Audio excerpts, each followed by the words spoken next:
भवनी जी का एक और केस ओके है, सर। क्या नाम है इनका, मोनिता मिश्रा। मोनिता। मोनिता, हाँ, मोनिता ओके। मिश्रा। हाँ, 47 ईयर है, फीमेल है इनको। सर मतलब इनको कोई ऐसा खाने का कोई शौक नहीं है बीच बीच में, वैसे इनकी भूख नॉर्मल है, जैसे लगती है वैसे ही लग रही है सर। ओके। 12, 2, 3 कभी भी सो इनकी नींद मतलब लेट आती है, 12 भी आती है, 2 भी, 3 बजे तक आती है। और मगर जी सर। 5 बजे हाँ उठ जाते हैं, है ना। सर, ड्रीम ये डिस्टर्ब, टीचर है, टीचर है, इनको जाना होता है। जाना होता है। तो इसका मतलब नींद तो बहुत ही जी कम है, सो ही नहीं पा रही है, फिर बाद में दिन में भी नहीं सो पाती होंगी क्योंकि वो टीचिंग हो गया इनका। तो ये तो बहुत बड़ा जी इशू सर। हो गया जी इनके साथ, है ना। प्यास 3 से 4, मोशन जी इनको सॉफ्ट स्टूल है, समटाइम मॉर्निंग समटाइम इवनिंग है, ऑलवेज मोशन की अर्ज रहती है। तो आफ्टर सर अ, टी, शाम की जैसे टी पीती हैं, तो उसके बाद जब हाँ। रिलैक्स हो जाती है घर पे आकर, तब इनको मोशन की अर्ज आती है। Okay. After after evening tea के बाद इनको अर्ज होती है, ये बता रहे हैं। जी, जब ये घर पे रिलैक्स होती है तब। ओके। दिन में यूरिन 5 बार, रात में 1 बार। प्रॉब्लम कुछ नहीं है। मासिक चक्र इनका जो बता रहे हैं इरेगुलर है। आफ्टर जी एबॉर्शन, जो कि 2015 में हुआ है, 3 दिन severe pain before and during period. तो बिफोर भी और ड्यूरिंग पीरियड में इनको पेन हो रहा है। अच्छा, बिफोर पेन जी सर। अगर शुरू होता है किसी को, वो ब्लड डेफिशिएंसी बताता है। और ड्यूरिंग पीरियड जब ओके किसी को सर। पेन होता है, वो बताता है स्टैग्नेशन। तो इनको स्टैग्नेशन भी हुआ और ब्लड डेफिशिएंसी भी हुआ। Okay sir. कलर लाइट है, लाइट कलर इनका जो है वो यही बताता है कि ब्लड की डेफिशिएंसी है। Clot also present blackish clot, ये बताता है कि ब्लड स्टेसिस है। ठीक है ना, तो बिल्कुल कंफर्म होता जा रहा है। मेनोपॉजल जी कंडीशन है, सर। मूड स्विंग्स है और हॉट फ्लैशेस है। तो इनका, अगर इसके यहाँ से हिसाब से देखें तो लिवर की स्टैग्नेशन, लिवर ब्लड स्टेसिस, इनका एक ट्रीटमेंट तो हो ही गया, है ना। जी और सर। जी है जी। ना, क्लोटिंग के लिए भी, पीरियड में पेन के लिए भी है, और लाइट। अच्छा, दूसरा अब इनका ब्लड, ये जो रात में नहीं सो पा रही है, ये लीवर ब्लड डेफिशिएंसी भी है, क्योंकि ये 2, 3 बजे, इसका ओके मतलब सर। लीवर ब्लड डेफिशिएंसी भी है और खून की कमी वहीं पे दिखाई दे रही है। क्योंकि जैसे हाँ जी पीरियड सर। से हाँ पहले, जी। पीरियड से पहले पेन हो रहा है, तो वो लीवर ब्लड डेफिशिएंसी की वजह से हो रहा है। और ये हम्म। क्लोटिंग और ये पेन पेन हो रहा है ड्यूरिंग, ये लिवर की स्टैग्नेशन, लिवर ब्लड स्टेसिस की वजह से हो रहा है। अब इसको हमें एक साथ ही करना पड़ेगा, ऑप्शन नहीं है। सर एक चीज और, कि इनको ना ड्रीम्स बहुत आते हैं। हाँ, कोई नहीं, ये वो ठीक होगा, क्योंकि बिल्कुल भी जो सो नहीं पा रही है ना, इनको नींद ही नहीं है, वो लीवर ब्लड डेफिशिएंसी ठीक होगा। हमें ट्रीटमेंट क्या करना है इनका, emotion imbalance, sleep with dream, hanger, irritation, frequent and loud speak, ज्यादा जोर की बोलते हैं, बीपी जी लोअर सर, साइड है, तेज आवाज में। लेफ्ट साइड हेडेक है, सब लीवर ब्लड डेफिशिएंसी के हैं ये, है ना। जी फील सर। सोलन आफ्टर टेम्पोरल, मतलब इनको हाँ, लेफ्ट साइड, स्वॉलन लगता है सर, टेम्पल सोलन लगता है, सर्विकल जी, and frozen shoulder, varicose, left side. Left side. अच्छा, हम सारे चीज तो एक साथ नहीं करेंगे। तो मुझे एक चीज दिखाई जी दे रही है, सर। तो आप इनको लीवर की स्टैग्नेशन, लीवर ब्लड स्टेसिस का ट्रीटमेंट दीजिए, है ना। जी सर। तो हमने ठीक है। हमने दिया। अब ये पूरा ट्रीटमेंट होगा पी, हमें हाँ ट्रीटमेंट हाँ। कैसे करना है वो बताता हूँ मैं आपको। लीवर की स्टैग्नेशन हो गया P6 TW6, liver 3, liver 13, liver 14, GB34। Liver blood stasis का ट्रीटमेंट हो गया लिवर 3। ये तो आपको उसमें पता होगा, मैं सिर्फ इसलिए बताना खोला है बुक कि मुझे लिवर ब्लड डेफिशिएंसी इसमें ऐड करना है। Liver 3, sir liver, GB34। Sir, sir एक जी। Minute sir, liver blood deficiency क्या हम इसमें टोन करेंगे और बाकी ये सारी चीजें सिडेट रहेंगी? हाँ, मैं बता रहा हूँ इसलिए कौन से पॉइंट टोन करेंगे, इसीलिए मैं आपको ये मैंने बुक खोली है। Liver 3, GB okay thirty sir. Four UB17, UB18, CV6 और SP10, ये लिवर ब्लड स्टेसिस के पॉइंट हैं। अब मैंने इनको लगा लिया, मगर अब लिवर ब्लड ठीक है सर। डेफिशिएंसी की जो पॉइंट है वो है P6, SP6, stomach 36, CV4, liver 8, UB17, UB18, और UB23। यहाँ पे आपने जी क्या सर। करना है, P6 टोन करना है, जी सर। SP6 आपने टोन करना है, स्टोमक 36 जी आपने टोन सर। करना है, CV4, जी लिवर सर। 8 आपको टोन करना है, UB17 आपको टोन करना है। ठीक है ना। Okay sir. UB18 आपने सीडेट करना है, UB20 आपने टोन करना है, और UB23 आपने टोन करना है। ये लिवर ब्लड डेफिशिएंसी में लिवर 18, UB18 जो पॉइंट है उसको सीडेट करना है। ठीक है ना। अब ओके यहाँ पर सर। जब ओके। लिवर की स्टैग्नेशन लगा रहे हैं तो P6 कॉमन हो गया, ये हमने टोन कर दिया। तो यहाँ पे TW6, लिवर 3, लिवर 13, लिवर 14 और GB34 हमें सीडेट कर। क्लियर सर है। सिडेट कर दिया। हाँ, और सर ब्लड स्टैसिस में 17 ब्लड टोन कर दिया। ब्लड स्टेज में UB17 हमारा टोन हो गया है, UB18 हमने सीडेटी जी किया है, CV6 जी। और SP10 भी हमें सीडेटी का। सीडेट कर दिया। अब ये तीनों प्रोटोकॉल हमने ऐड कर दिए। ट्रीटमेंट यही है, ये अगर जी सर। आपने इनका ट्रीटमेंट दिया लगभग 10 से 15 दिन, क्योंकि एक पीरियड तक हमें ट्रीटमेंट देना है, ये तीनों हम्म, प्रोटोकॉल एक साथ देने हैं, और पीरियड से ही पता लगेगा इनका पेन कम हो जाना चाहिए, है ना, और जी। बिफोर पीरियड और ड्यूरिंग पीरियड इनका पेन कम हो जाना चाहिए। जो हेडेक आ ओके। रहा है, टेम्पोरल हेडेक, वो कम हो जाना चाहिए। ठीक है सर। और सर ये अभी जो तो इनको डिस्क बल्ज है काफी समय से। वो पेन, ये जो बैक पेन की वजह से आप बता रहे हैं ना, इसको सेकंड में ले लें, क्योंकि ये ही बहुत इशू हो गया, कुछ तो इससे ठीक होना सर चाहिए। ये लीवर की स्टैग्नेशन, लीवर ब्लड स्टेटस और ये क्या नाम है, लीवर ब्लड स्टैग्नेशन, ये सब साथ ही ले लेंगे क्या, तीनों एक साथ? बिल्कुल तीनों साथ देने में ऑप्शन नहीं बचा हुआ है, क्योंकि इनको ड्यूरिंग और बिफोर दोनों समय पेन आ रहा है पीरियड में, तो तीनों एक साथ ही लेने पड़ेंगे ये। और हमें पता भी इसी से चलेगा कि जब इनका पीरियड बिल्कुल नॉर्मल दिखाई देगा, कोई पेन नहीं होगा, तो आपको लगेगा कि इससे इनकी आधी बीमारी यहीं पे खत्म हो जाएगी। फिर कुछ बचता है तो अभी 1 महीने के बाद फिर हम दूसरा ट्रीटमेंट करेंगे। अगर आप, मैं वो बता रहा, अगर आपको लगता है कि इनको मुझे बैक पेन का ट्रीटमेंट देना है, पेशेंट नहीं तो भाग जाएगा, तो आप जी राइट मेगा मेरिडियन को इंफ्रेंस निकाल के इनका ट्रीटमेंट दे सकते हो, जिसमें 123409 को लेना है। आप 123409 को आपने लेना है, ये आपका लोअर बैक का नीचे का ट्रीटमेंट हो जाएगा पूरा। तो ये अगर आप इसको दे दोगे तो वो पेन में भी, जो बैक पेन है उसमें भी असर आ जाएगा। तो मैं TCM में तो ट्रीटमेंट इनका अभी इसी से करूंगा। अगर बैक पेन को जी। जोड़ना है तो RMN को ऐड करूँ। मतलब सर जो डिस्क तो बल्ज है वो इनको कैसे ठीक होगा, वो बाद में हमें स्प्लीन को टोन करना पड़ेगा। हाँ, बाद में टोन करना पड़ेगा ना, अभी पेन, क्योंकि मेन पहला पेन तो कम कर ले, एक साथ नहीं ऐड कर जी सकते। अभी लिवर ब्लड भी से भी वैसे थोड़ा फर्क पड़ेगा, लिवर ब्लड से, क्योंकि नींद अच्छी हो जाएगी। अगर नींद अच्छी हो गई तो भी इनको बॉडी में रिलैक्स आ जाएगा, तो भी बैक पेन कम हो जाएगा। मेन हमारा नींद तो इससे अच्छी हो जाएगी ना, और इनका पीरियड का पेन भी ठीक हो जाएगा, तो 50% से ज्यादा इनको रिलीफ हो जाएगा। बैक पेन के सर लिए ईओबी के भी तो लगा सकते हैं sir, GB41 tone back back pain के, वो नहीं लगा सकते सर? सर नहीं, टी डब्ल्यू लगा तो कुछ भी सकते हो, मैं तो वो बताना चाहता हूँ जो मैं करता हूँ। ठीक है मैं सर। वो बता, तो मैंने अपना वाला बता दिया ठीक है। कारण, बाकी आप कुछ भी कर साथ में ऐड कर मेगा सकते हो। वेरिएंट के सर मुझे समझ नहीं आया, क्या सर बोला इनको आपने? राइट हेड इंजरी भी हो चुकी है, राइट साइड हेड इंजरी भी हो चुकी है। और लोअर बैक पेन इनको पहले से था 2011 में। और आयुर्वेदिक जी, ट्रीटमेंट चला है। हाँ, तो अभी तो यही ट्रीटमेंट करेंगे, इसी से भी बहुत कुछ कम हो जाएगा।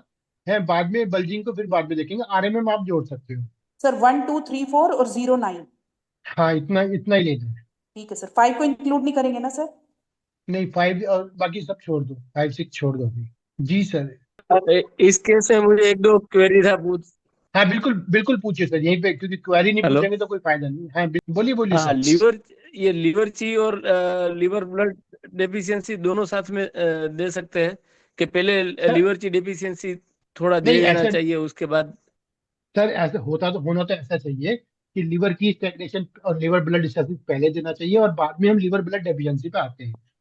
लेकिन इनका एक सिम्टम जो हमारे पास आ रहा है, इनको बिफोर पीरियड और ड्यूरिंग पीरियड दोनों में दर्द आ रहा है, और इनको ब्लड की डेफिशिएंसी शो कर रही दोनों है। पेन। ओके। तो इस वजह से अब कुछ पॉइंट में अंतर है बस। ओके। UB17 को हम टोन कर लेंगे, है ना, UB20 को हम टोन कर लेंगे, UB23 टोन कर लेंगे, P6 P6 और SP6 को टोन कर लेंगे, कुछ पॉइंट टोन करने हैं हमें साथ में, तो लिवर ब्लड डेफिशिएंसी साथ लगा सकते हैं। अच्छा, सर उसका हमारा। सर मैं कारण बता देता हूँ क्यों हम ले रहे हैं। पहले लिवर की स्टैग्नेशन होता है, हाँ। फिर लिवर हीट राइजिंग अपवर्ड होता है, फिर तीसरे नंबर पे लिवर ब्लड डेफिशिएंसी होती है। ये तीनों एक रो में होते हैं सर, एक साथ ही होते हैं, मगर इसका तरीका यह है, पहले लिवर की स्टैग्नेशन होता है, अच्छा। और लिवर की स्टैग्नेशन के साथ लिवर ब्लड स्टेसिस हो सकता है, तो ये सेकंड ऑप्शन है। फिर उसके बाद liver heat rising upward, patient को लिवर हीट राइजिंग अपवर्ड उसके बाद में होता है, और उसके बाद उनको जब लिवर हीट राइजिंग अपवर्ड होता है तो लिवर की ब्लड की डेफिशिएंसी हो जाती है, या लिवर की यिन की डेफिशिएंसी हो जाती है, ऐसे है। तो इस पेशेंट को लिवर की ब्लड की डेफिशिएंसी है, तो इस हिसाब से हमने ट्रीटमेंट दिया, तो तीनों प्रोटोकॉल को एक साथ देने में कोई प्रॉब्लम नहीं है। सर इनकी एक बार टंग भी देख लीजिए। बिल्कुल, मैंने इसलिए नहीं देखी क्योंकि वो ट्रीटमेंट कंफर्म हो गया था। ये इनकी टंग है। टंग अगर देखी जा रही है तो इनकी साइड है जो है सोलन है बस, जी और सर। टंग तो डली ही है, ये तो डल ही है टंगे, अगर देखें तो थोड़ा बहुत आगे में दाने जो दिखाई दे रहे हैं वो हीट के होते हैं, ये भी हीट के दाने जी हैं, तो स्टैग्नेशन का ट्रीटमेंट हम दे रहे हैं इसमें, तो ये कम हो जाना जी चाहिए सर। उससे। मगर लीवर ब्लड ठीक है। डेफिशिएंसी दे सकते हैं सर। डल डल टंग है, अगर देखा जाए तो हम चाहे तो पीछे की तरफ जा सकते हैं, कोटिंग है पीछे जो हमें दिखाई दे हाँ रही है सर, वो। और सर इनका बीपी भी लोअर साइड ही रहता है, इनका बीपी लोअर साइड रहता है। वो सब वो मैंने कंसीडर किया था, क्योंकि उसमें इसीलिए लीवर ब्लड डेफिशिएंसी को सिलेक्ट किया। हमें इससे नींद ठीक हो जाएगी, बीपी नॉर्मल हो जाएगा, लगभग 50 to 60% बीमारी इसी से कम हो जाएंगी इनकी, ये तीनों एक साथ लगाने। फिर कुछ बचेगा तो ओके फिर सर, देखते हैं। उसमें अभी हम जो पॉइंट लेस होता है, दो ट्रीटमेंट हम दो पैटर्न की देते हैं, उसमें हाँ एक में उसको सेडेट होता है, एक में टोन होता है, तो मैंने वो उसमें कंफर्म हम कर कैसे दिया। सिलेक्टिव बने? सर वैसे तो मैं क्या करता हूँ, मैं तो इन्फ्लुएंस निकालना बताता हूँ, इन्फ्लुएंस निकालने का प्रोब आता है, मैं उससे इन्फ्लुएंस हाँ। निकाल लेता हूँ। लेकिन मैंने इन जनरल एक बता दिया कि P6 को आपने टोन करना है, क्योंकि वो ब्लड डेफिशिएंसी है तो हार्ट भी डेफिशिएंट होगा, इसलिए मैंने वो पॉइंट इनको अलग अलग बताए। UB17 ब्लड का अच्छा। वैक्यू पॉइंट है, तो उसको भी हम टोन करेंगे। UB20 स्प्लीन क्योंकि डेफिशिएंट है, उसको भी हम टोन करेंगे। UB23 भी टोन करेंगे। तो UB18 को सिडेट करना है, क्योंकि हमें वहां पे हम स्टेगनेशन लगा रहे हैं, तो UB18 को सिडेट करना है। ऐसे करके मैंने पॉइंट को बता दिया कि कौन सा टोन कौन सा अच्छा। सिडेट। तो जो क्रैश पॉइंट हो रहे हैं उनको मैंने कंफर्म कर ये दिया कि किसको टोन। कंफ्यूजन में रहता है कि दो हाँ पैटर्न तो का है, एक में टोन है, एक में सेडेट है, तो किसको हमें कंसीडर करना चाहिए, वो एक। सर, सर मैं एक वीडियो आपको भेज दूंगा हम कैसे इन्फ्लुएंस निकालते हैं। जहां पर कंफ्यूजन हो उस हाँ तो पॉइंट की please sir, influence, oh sir. उस पॉइंट की इन्फ्लुएंस निकाल दें। उस पॉइंट की इन्फ्लुएंस निकालने से आपको पता लग जाएगा कि ये पॉइंट टोन मांग रहा है या सिडेट मांग रहा है, आपको अंदाजा हो अच्छा। जाएगा। तो ओके। मैं बिल्कुल डिटेल में आपको बता दूंगा, तो आप कंफर्म हो ठीक है जाएंगे सर। कि, है ना। जैसे UB17 पॉइंट है, इसकी अगर आप इन्फ्लुएंस निकालेंगे तो ये हाँ। टोन मांगेगा, क्योंकि पेशेंट डेफिशिएंट है, ब्लड डेफिशिएंसी है। तो जबकि ब्लड स्टेसिस में ये पॉइंट सीडेट है, लेकिन हम इसको यहाँ पे टोन करेंगे। हाँ। ठीक है ना सर, ओके। ऐसे करके हम पता कर लेंगे, तो कोई इशू नहीं है। ठीक। थोड़ा सा मुश्किल लगेगा लेकिन बहुत इजी है सर। सर, यहाँ और ठीक है एक जी क्वेश्चन पूछना है। ये हाँ टंग बोलिए। पर जो दाने दाने लिख रहे हैं, लिवर की साइड में, गॉल ब्लैडर और सामने की साइड में, हीट है या स्टैग्नेशन को मानना चाहिए सर यहाँ पर? नहीं, ये दाने जो होते हैं हमेशा वो सेकंड मतलब हीट के होते हैं दाने ये। तो अभी हम हीट, क्योंकि हमने हाँ, लीवर की स्टैग्नेशन, लीवर ब्लड स्टेसिस लिया हुआ है, तो अभी 15 दिन के बाद अच्छा, देखेंगे कि क्या इनका क्या होता है। तो अभी तीसरा और ट्रीटमेंट नहीं जोड़ रहे, क्योंकि अभी हमने 3 ट्रीटमेंट ऑलरेडी जोड़े हुए हैं, ठीक है। है ना। वैसे ये हीट मेरा के एक होते हैं। प्रश्न है जी सर। हाँ, उनको एंजाइटी है और डल फीलिंग होती है, तो लीवर की स्टैग्नेशन की वजह से होती है क्या? देखो, लीवर की वजह से ही होती है जो एंजाइटी है इनको, और डल फीलिंग जो है वो ब्लड डेफिशिएंसी की वजह से होती है। एंजाइटी हमेशा स्टैग्नेशन से हो सकती है, और डल फीलिंग, लो महसूस करना, वो ब्लड डेफिशिएंसी की वजह से हो सकती है। ठीक है। Okay, thank you sir. हाँ सर मेरा एक तीन जनरल क्वेश्चन है सर। सर पूछिए बिल्कुल। आजकल लोगों को, हाँ, टिनिटिस बहुत होता है। मेरे को ये एक्चुअली समझ नहीं पाते कि 3 जगह किडनी है, लिवर है, वहां पर हिट करना पड़ता है, बट आपने क्योरेबल है नहीं क्योरेबल में आ, एक क्वेश्चन मार्क हो आपने जाता मेरा आपने मेरा यूट्यूब चैनल सब्सक्राइब किया हुआ है? है। हाँ देखा सर, हाँ तो देखा, टिनिटस, वो वीडियो भी देखा। कुछ हाँ तो समझ में उसमें मेरे, टिनिटस मोस्टली वैसे तो जो यंग एज में है वो एक्सिस कंडीशन से आता है। तो एक्सिस कंडीशन में जैसे कि स्टोमक, वो ऐसा हीट में भी हो सकता है, लिवर हीट राइजिंग अपवर्ड में भी टिनिटस हो सकता है। यहाँ पर हमें सिम्टम से हीट का सिम्टम को डायग्नोस करना है। और डेफिशिएंसी कंडीशन जो है वो ओल्ड एज में मोस्टली होता है। इन दोनों में भी मैंने अंतर बताया हुआ है। अगर एकदम से टिनिटस आता है तो हम एक्सिस कंडीशन लेते हैं। अगर ग्रेजुअली धीरे धीरे धीरे धीरे धीरे आवाज बढ़ती चली जाती है तो उसको हम डेफिशिएंट कंडीशन का लेते हैं, वहां पर हम किडनी को सेलेक्ट करेंगे। फिर मैंने ये भी वहां पे बताया था कि अगर हम कानों को बंद करते हैं और फिर भी हमें आवाज सुनाई देती है, तो ये हम डेफिशिएंट कंडीशन पे लेंगे। और कानों को बंद करने से आवाज चली जाती है तो एक्सिस कंडीशन का लेंगे। इतना बहुत डिटेल में मैंने वहां पे बताया हुआ है। अगर आपने पढ़ा होता या ध्यान दिया होता तो वहां पे मुझे लगता है कि आपका ये क्वेश्चन नहीं बनता। Thank you. सर जी एक बात और बताओ, जैसे सीआरपी बढ़िया है, दवाई उठने से ठीक होगा, हाँ कहाँ चले गए बिल्कुल, सर आप? मैं सुन रहा तो हूँ आपकी। आपने CRP का ये बता। सार बढ़िया है, ये सार ज्यादा है किसी का, तो हाँ वो किससे होगा सर? एलआई उठने से ही होगा क्या? सर, दोनों इन्फ्लेमेशन है। CRP भी इन्फ्लेमेशन बताता है और ESR भी हम्म। इन्फ्लेमेशन बताता है, और हम इन्फ्लेमेशन का ट्रीटमेंट कर रहे हैं। तो ESR जो होता है वो क्रोनिक को इंडिकेट करता है, और सीआरपी जो है वो एक्यूट को इंडिकेट करता है, यानी अभी एकदम कोई चीज बढ़ सकती है तो वो हमारा सीआरपी बढ़ता है। अगर आपका बहुत ठीक है दिनों सर। से कोई कोई इन्फ्लेमेशन है, वो ईएसआर बढ़ता है। और दोनों जो हम टेस्ट हम्म। कराएंगे तो दोनों बढ़े हुए दिखाई दे रहे हैं। तो एक्यूट कंडीशन भी है, क्रोनिक कंडीशन भी है। तो हम तो अभी इन्फ्लेमेशन का ट्रीटमेंट कर रहे हैं, तो दोनों ही कम होंगे सर उससे। नहीं सर, एक का सीआरपी तो ठीक है पर ईएसआर ज्यादा है। इससे ट्रीटमेंट से कम नहीं हुआ, ये कह रहे हैं। हाँ, फिर मैं ईएसआर का ट्रीटमेंट मान ले इसका ट्रेडिशनल चाइनीज एक्यूप्रेशर में एलआई हॉटनेस का ही देंगे, कोई हिट का देंगे? नहीं, हीट का तो साथ में देंगे ना सर। एलआई हॉटनेस तो हाँ। सपोर्टिव है, हीट तो जरूर देना पड़ेगा। हीट को डायग्नोज करके हार्ट फाइब्रिलाइजिंग है, स्टोमक हीट है या लीवर हीट है, ये आपको देना होगा।